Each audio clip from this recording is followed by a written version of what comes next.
मित्रांनो, कसे आहात सगळे? बरे आहात ना? आज आपण बघूया ठरलं तर मग या मालिकेचा आजचा म्हणजेच 20 डिसेंबरचा एपिसोड. एपिसोडच्या सुरुवातीला दाखवतात की अश्विन तन्वीला विचारतो, अगं तू तर म्हणाली होतीस की तू श्रुतीकडे चालली आहेस, आता सानिकामध्येच कुठून आली?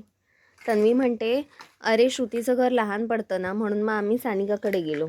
तिकडे मस्त जेवलो प्यायलो आणि आईस्क्रीम खायला स्काय व्ह्यूसाठी गेलो. तिकडे 2-3 तास चांदण्या बघत आम्ही गप्पा मारल्या. मग घरी आलो आणि रात्र कशी गेली आम्हाला कळलंच नाही. सायली आणि अर्जुन म्हणतात हिच्या थापा चालू झाल्या. किती खोटं बोलते ही मुलगी. नंतर अर्जुन आणि सायली म्हणतात आम्ही निघतो, आमची जरा कामं आहेत. तन्वी मनात म्हणते एवढ्या सकाळी हे कुठे निघाले. नंतर आपल्याला दाखवतात की अर्जुन सायली बाबूशी बोलत असतात. बाबू म्हणतो की महिपतला जर कळलं ना की मी तुम्हाला सगळं सांगून टाकलं तर माझं हालहाल करून मारून टाकेल. आयुष्यभर मी खूप पापं केली, पण आता त्या पापांचं ओझं मला सहन होत नाही आहे. सायली म्हणाली, म्हणून तुम्ही पापाचं प्रायश्चित करताय ना, तुम्ही काही काळजी करू नका, आम्ही तुमची पूर्णपणे काळजी घेऊ आणि महिपतपासून तुम्हाला काहीच धोका नाही आहे. नंतर अर्जुन सायलीला म्हणतो की बाबू जामच घाबरलाय महिपतला. सायली म्हणते हो, पण मला असं वाटतंय महिपत इथेच लपून बसलाय आणि प्रिया त्याला रात्री रात्री भेटायला जाते, मला असंच वाटतंय. अर्जुन म्हणतो हे कसं शक्य आहे? महिपत घाबरून कधीच पळाला असेल, पोलिसांपासून तो घाबरणार ना, तो थोडी इथे पनवेलमध्ये राहील. सायली म्हणते हो ते पण खरंच आहे म्हणा,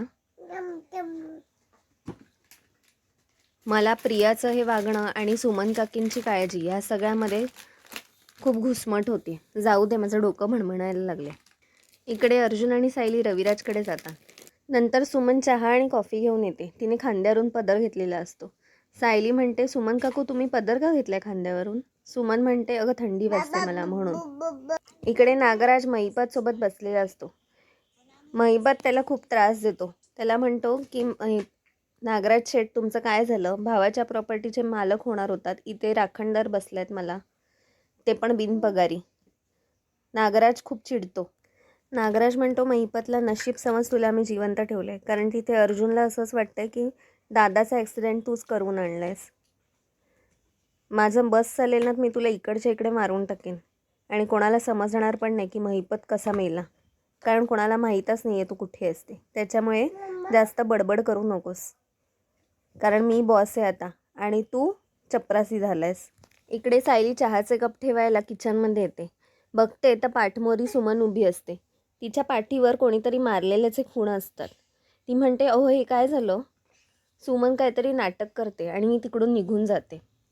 सायली एकदम घाबरून प्रतिमाकडे येते आणि सांगते की मला सुमन काकूंच्या पाठीवर मारलेल्यासारखं व्रण दिसतंय. प्रतिमा म्हणते आता नागराज भाऊजींची हिंमत इथपर्यंत वाढली, बापरे, ती खूप घाबरते.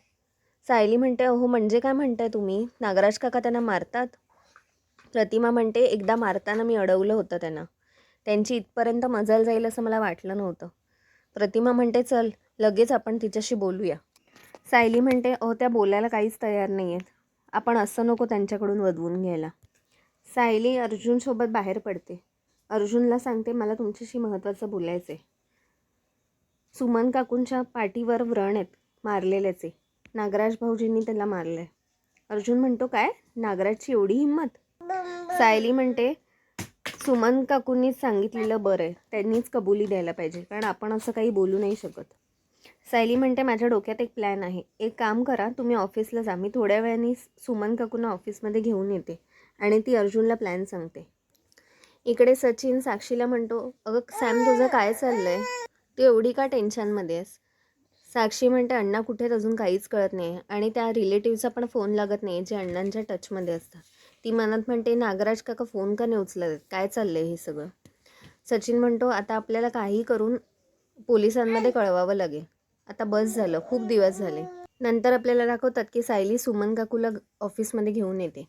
ऑफिसमध्ये ऑलरेडी 3 बायका असतात ज्या अर्जुनला सांगत असतात की साहेब आमचा नवरा आम्हाला मारतो, डाळीत मीठ कमी पडलं तर हात पिरगळतो, केस धरून फरफटत नेतो. अर्जुन म्हणाला पण आता तुम्हाला कळलं आहे ना की ह्या अन्यायाविरुद्ध आवाज उठवायचा, गप्प बसायचं नाही. सुमन हे सगळं ऐकत असते आणि तिला तिचा झालेला अपमान आठवतो. तिला पण हिंमत येते. मित्रांनो, आजचा भाग इथेच संपला. पुढील भागात आपल्याला दाखवतात की सुमन सायलीला म्हणते, मी आत्तापर्यंत गप्प होते पण आता गप्प बसणार नाही, मला तुला आणि अर्जुनला काहीतरी सांगायचं आहे. सुमन काही सांगणार तेवढ्यात तिच्या हातून एक ग्लास फुटतो. मित्रांनो, तुम्हाला आजचा भाग कसा वाटलाय कमेंट्समध्ये नक्की कळवा.